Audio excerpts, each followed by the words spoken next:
Section 4 subsection 5, section 4 subsection 6.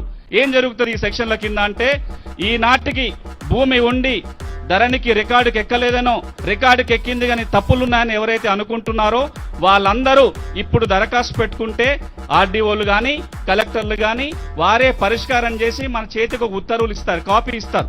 కంప్యూటర్లో పోయి application పెట్టుకోవచ్చు. చట్టం అక్కడితో ఆగొచ్చు. మంత్రి గారు అక్కడితో ఆగకుండా ఏమన్నారంటే, అరే రైతుల సమస్యల పరిష్కారానికి వాళ్ళెందుకు దరఖాస్తులు పెట్టుకోవాలి, వాళ్ళెందుకు 1000 రూపాయలు ఫీజు కట్టాలి, వాళ్ళెందుకు మన కార్యాలయాల చుట్టూ తిరగాలి, అట్లా జరగకుండా ఉండాలి అంటే రెవెన్యూ యంత్రాంగమే గ్రామాలకు పోవాలి, మనమే పోయి దరఖాస్తులు తీసుకోవాలి. ఈ కంప్యూటర్ జంజాటం వద్దు.